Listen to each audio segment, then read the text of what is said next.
दोस्तों, किसी ने बड़े कमाल की बात कही है कि इस दुनिया में कोई आपके हाथ से छीन कर ले जा सकता है, लेकिन आपके नसीब से छीनकर नहीं ले जा सकता। दोस्तों, आज की कहानी बड़ी विशेष और ज्ञानवर्धक है। उम्मीद करता हूं आप इसे पूरा सुनेंगे। नमस्कार दोस्तों, द बोधिजोन यूट्यूब चैनल में आपका दिल से स्वागत है।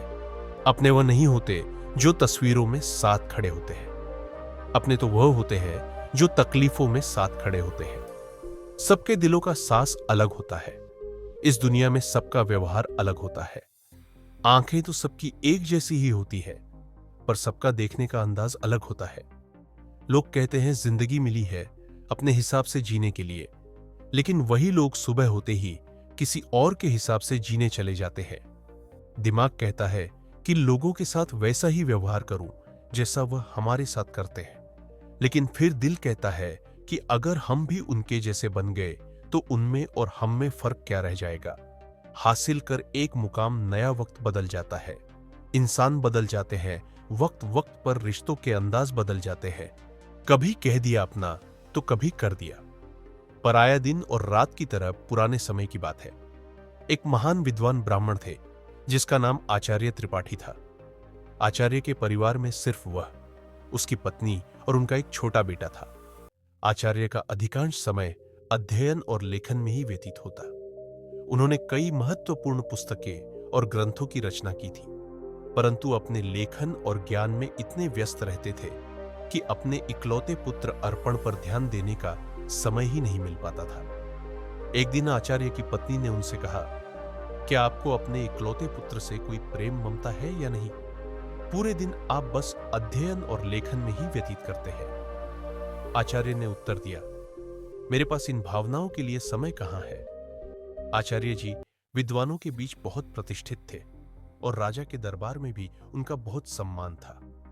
राजा ने कई बार उन्हें अपने दरबार में सलाहकार बनने के लिए अनुरोध किया था, लेकिन आचार्य हमेशा यह कहकर इनकार कर देते कि महाराज, आपकी सेवा में आने पर मुझे आपकी चापलूसी करनी पड़ेगी, जो मैं नहीं कर सकता। दूसरी तरफ उनका पुत्र अर्पण अपनी मां की अत्यधिक लाड प्यार में बिगड़ गया था। वह पाठशाला जाने की बजाय आवा लड़कों के साथ समय बिताने लगा। आचार्य जी अपने लेखन और अध्ययन में इतने व्यस्त रहते थे कि उन्हें अपने पुत्र की हरकतों का पता ही नहीं चलता था। अर्पण ने जुआ खेलना शुरू कर दिया और समय के साथ मदिरा पान भी करने लगा। उसकी संगत कुछ चोर उचक्के जैसे युवकों के साथ हो गई थी। एक दिन की बात है, अर्पण अपने चोर दोस्तों के साथ मंदिर में चोरी करने के लिए जाता है, और जब वह तीनों मंदिर में सॉरी कर रहे थे, तभी एक पहरेदार ने उन तीनों को सॉरी करते हुए पकड़ लिया और उसे पकड़कर सीधे राजा के पास ले गए और बोले, महाराज, यह लड़के मंदिर में चोरी करते हुए पकड़े गए हैं और इनमें से एक आचार्य जी का पुत्र अर्पण है। यह सुनकर राजा भी अचंभित रह गए कि ज्ञान और धर्म का उपदेश देने वाले आचार्य का पुत्र चोरी में लिप्त है। राजा ने तुरंत एक सैनिक को आचार्य जी के घर पर सूचना देने के लिए भेजा। सैनिक ने जाकर कहा, आचार्य जी, आपका बेटा राजमहल में हैव से मंदिर में चोरी करते हुए पकड़ा गया है। यह सुनकर आचार्य जी ने कहा, ओह, यह क्या मेरे मुंह पर काली खपत लग गई? अब मैं किसी को क्या मुंह दिखाऊंगा? उनकी पत्नी ने कहा, महाराज आपका बहुत सम्मान करते हैं, आप चाहे तो उसे माफी मिल सकती है। आचार्य जी ने उत्तर दिया, नहीं, मैं एक अपराधी की सिफारिश कर नहीं करूंगा, यह भी एक अपराध है। उसकी पत्नी ने धमकी दी, अगर आप राजा के पास नहीं जाएंगे तो मैं अपनी जान दे दूंगी। इस प्रकार आचार्य जी ने अपने सिद्धांतों के आगे झुकने से इनकार कर दिया, और यही उनके व्यक्तित्व की महानता को दर्शाता है। आचार्य ने भारी मन से कहा, ओह, तुम्हारी इस जिद की वजह से मुझे राजा के पास जाना ही पड़ेगा। पत्नी की बात मानकर अनिच्छा के बावजूद वे राजमहल पहुंचे। दरबार में उन्होंने राजा से निवेदन किया, राजन, मेरा पुत्र अभी नाबालिग है, उसे क्षमा कर दीजिए। राजा ने गंभीरता से जवाब दिया, यदि ऐसी बात है तो आपको राज दरबार में सभी के सामने मुझसे सार्वजनिक रूप से माफी मांगनी होगी, तभी मैं आपके बेटे को माफ कर सकता हूं। आचार्य ने सिर झुकाकर कहा, ठीक है राजन, मैं भरे दरबार में आपसे अपने बेटे के लिए क्षमा याचना करता हूं। आचार्य की इस विनती पर राजा ने उनके बेटे को इस शर्त पर माफ कर दिया कि भविष्य में वह कोई अपराध नहीं करेगा। परंतु इस घटना के बाद आचार्य जी की प्रतिष्ठा में धक्का लग गया। वे जहां भी जाते लोग उसे कहते कि आचार्य का बेटा चोर और उचक्के है। ये सब सुनकर आचार्य जी को बहुत दुख होता। इस अपमान और बेइज्जती के चलते आचार्य जी अब बीमार रहने लगे। उनके स्वास्थ्य पर इसका गहरा असर पड़ा। बेटा तो घर आ गया, लेकिन चोरी की उसकी आदत गई नहीं। उसने आचार्य जी की किताबें उठाकर बेचना शुरू कर दिया। एक दिन आचार्य जी ने पूछा, मेरी पुस्तकें कहाँ गई? तो बेटे ने लापरवाही से कहा, पिताजी, मैंने घर का कूड़ा कचरा साफ कर दिया। आचार्य क्रोधित होकर बोले, अरे निकम्मे, तूने मेरा सर्वनाश कर दिया बेटा। उसे स्वर में बोला, आप तो हमेशा मुझे कोसते ही रहते हैं। मुझे लगा वह किताबें किसी काम की नहीं, इसलिए मैंने उसे बेच दिया। आचार्य जी ने उसे ज्यादा कुछ कहा नहीं। समय बीतने के साथ साथ आचार्य की बीमारी और गंभीर होती गई। वे चिंतित थे कि उनके बाद उनकी पत्नी और आवारा बेटे का क्या होगा। वे बीमार थे, फिर भी एक महत्वपूर्ण ग्रंथ की रचना कर रहे थे। वे सोचते, मैं यह ग्रंथ पूरा करके ही मरूंगा। बीमारी के बावजूद वे दिन रात लिखते रहे और एक दिन उनका यह ग्रंथ पूरा हो गया। उन्होंने सोचा, मेरा ग्रंथ तो पूरा हो गया है, लगता है मेरे जीवन के दिन भी पूरे हो गए हैं। उस दिन उन्होंने अपने बेटे को पास बुलाया और कहा, बेटा अभी भी समय है, तुम संभल सकते हो, अपने आप को काबिल बना सकते हो। उन्होंने अपना लिखा हुआ ग्रंथ बेटे को देते हुए कहा, बेटा तुम्हारी बर्बादी मेरी ही लापरवाही का नतीजा है। यह अमूल्य ग्रंथ संभाल कर रखो, तुम्हें देने के लिए मेरे पास कुछ और नहीं है। अर्पण ने वह ग्रंथ की पोथी अपने पास रखी, परंतु मन ही मन वह सोच रहा था, मैं इस पोथी का क्या करूंगा? मुझे पढ़ना लिखना तो आता ही नहीं। अगर पिताजी ने कुछ पैसे देते तो बात भी थी। अगले दिन सुबह आचार्य का देहांत हो गया। उनकी मृत्यु के बाद उनके परिवार पर मानो दुखों का पहाड़ टूट पड़ा था। परंतु अर्पण को इस बात की कोई चिंता नहीं थी। वह तो अपने पिताजी के सामान में धन की तलाश करने लगा। पिताजी ने मेरे लिए एक कौड़ी भी नहीं छोड़ी। अर्पण निराश होकर बैठ गया। कुछ समय और बीता तो मां बेटे की हालत इतनी खराब हो गई कि खाने के भी लाले पड़ने लगे। एक दिन मां ने तंग आकर बेटे से कहा, बेटा कुछ काम धंधा करके लाओ, नहीं तो हम भूख मर जाएंगे। अर्पण ने उदास मन से जवाब दिया, मां, मुझ जैसे अनपढ़ और बदनाम को कौन का देगा? यह सुनकर मां ने सोचा, क्यों ना मैं राजा के पास जाऊं। मेरे पति का राजा बहुत सम्मान करते थे, शायद वह हमारी मदद कर दे। यह सोचकर वह राज दरबार पहुंची और राजा से गुहार लगाई, महाराज, हम भूखों मर रहे हैं, हमारी मदद कीजिए। राजा ने खड़े स्वर में कहा, क्या मदद? तुम्हारे पति को मैंने बहुत बार सलाहकार बनने के लिए अनुरोध किया था, लेकिन आचार्य हमेशा यह कहकर इनकार कर देते कि महाराज, आपकी सेवा में आने पर मुझे आपकी चापलूसी करनी पड़ेगी, जो मैं नहीं कर सकता। राजा ने कहा, तुम्हारा बेटा अब कमाने लायक है, मैं तुम्हारी कोई मदद नहीं कर सकता। निराश होकर मां घर लौट आई। घर पहुंचकर अर्पण ने मां को अपने पिता की दी हुई पोथी दिखाते हुए पूछा, मां, पिताजी ने यह पोथी मुझे क्यों दी? मां ने दुखी स्वर में कहा, बेटा, ये तेरे पिता की ज्ञान की आखिरी निशानी है। अर्पण ने उस पोथी को पढ़ने की कोशिश की, पर वह उसके लिए काला अक्षर भैंस बराबर थी। कुछ सोचकर वह अपने पड़ोस के रामू काका के पास गया और बोला, रामू काका, आप तो पढ़े लिखे हैं, क्या आप मुझे इस पोथी का मतलब बता सकते हैं? रामू काका ने पोथी खोलकर देखा और बोले, इसमें तो बहुत कठिन श्लोक लिखे हैं, इनका अर्थ तो कोई महापंडित ही बता सकता है। अर्पण निराश होकर वापस लौट आया। उसने कई जगह काम ढूंढने की कोशिश की, पर अपनी बुरी छवि के कारण किसी ने उसे काम पर रखने से इनकार कर दिया। वह जहां भी जाता, लोग उसे दुत्कार कर भगा देते थे। इस बीच उसकी मां भूख और बीमारी से कमजोर होती चली गई। अपनी मां की लाचारी और उसकी भूख को देखकर अर्पण ने खाने का इंतजाम करने की ठानी और घर से निकल पड़ा। चलते चलते उसकी नजर एक बगीचे पर पड़ी, जिसमें फलों के पेड़ लगे हुए थे। उससे रहा न गया और वह बगीचे के अंदर चला गया। अर्पण ने जल्दी से कुछ फल तोड़े, लेकिन तभी बगीचे का पहरेदार वहां आ गया। सहयोग से वह बगीचा महाराज का था। एक बार फिर अर्पण को पकड़कर महाराज के सामने पेश कर दिया गया। पहरेदार ने कहा, महाराज, यह आपके बगीचे से फल चुरा रहा था। राजा ने गुस्से में कहा, अरे तुम्हारी अब तक आंखें नहीं खुली, तुमने फिर से चोरी की। अर्पण गिर कर बोला, महाराज, मैं कई दिनों से भूखा हूं। राजा ने कड़क आवाज में कहा, चुप हो जाओ। अगर तुम आचार्य के पुत्र ना होते तो तुम्हें सूली पर चढ़ा देता। तुम्हारी यही सजा है कि तुरंत मेरा राज्य छोड़ दो। वह बेचारा कह भी नहीं पाया कि वह भूख से लाचार है। राज्य से निकाले जाने की सजा पाकर जब बेचारा अर्पण घर लौटा तो उसकी मां की मृत्यु हो चुकी थी, क्योंकि कई दिनों से उसने कुछ नहीं खाया था और उसे हमेशा चिंता सताती रहती कि मेरे जाने के बाद मेरे बेटे का क्या होगा। दुखी मन से उसने अपनी मां का अंतिम संस्कार किया और राज्य छोड़ने का निश्चय कर लिया। अर्पण ने अपने पिता की दी हुई पोथी को संभालकर एक थैले में डाला और राज्य छोड़कर चल दिया। दोस्तों, जिंदगी के एहसास बदल जाते हैं। जब कोई हाथ और साथ दोनों ही छोड़ देता है, तब कुदरत कोई ना कोई उंगली पकड़ने वाला भेज देता है। मुस्कुराकर चलते रहिए, मुंह पर कड़वा बोलने वाले कभी धोखा नहीं देते।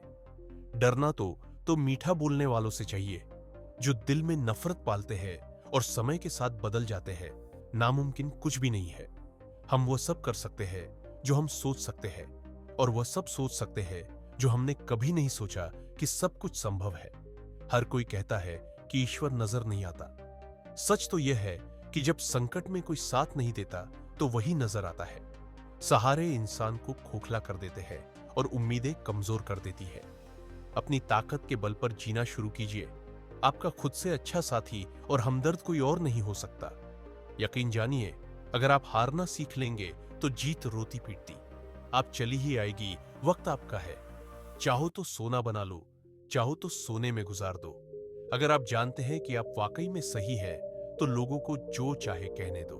फिर पीठ पीछे आपकी बात चले भी तो घबराना मत, क्योंकि बात उन्हीं की होती है जिनमें कोई बात होती बढ़ते रहे कदम। बस मंजिल की ओर कुछ मिले ना मिले, तजुर्बा तो नया होगा। भूमि पर फल के लिए श्रम सबको करना पड़ता है। परमात्मा सिर्फ लकीरें देता है, उसमें रंग हमको भरना पड़ता है। अर्पण। चलते चलते वह एक घने जंगल में पहुंचा और सोचा, यही फूल फल खाकर गुजारा करूंगा। वह एक पेड़ के नीचे बैठ गया और अपने पिता की पोथी को खोलकर फिर से पढ़ने की कोशिश करने लगा। शायद इसमें छिपे ज्ञान से मेरे दुखों का अंत हो जाए। बेचैनी में वह पोथी के पन्ने पलट रहा, लेकिन उसे कुछ समझ नहीं आ रहा था। उसने सोचा कि काश मैं पढ़ पाता। पिताजी ने मरते वक्त कहा था कि यह ग्रंथ अमूल्य है। अचानक हवा का एक तेज झोंका आया और पोथी में से कुछ पन्ने उड़ गए। अर्पण ने उन पन्नों को पकड़ने की कोशिश की, पर वह असफल रहा। वह सोचने लगा, पता नहीं कितने पन्ने उड़ गए हैं। उसने पोथी को वापस बंद किया और आराम करने के लिए पेड़ के नीचे सो गया। उसी जंगल में एक युवराज शिकार खेलने के लिए भटक रहा था। हवा में उड़ता हुआ पोथी का एक पन्ना उसके हाथ लग गया। उसने उसे देखा और पढ़ने लगा।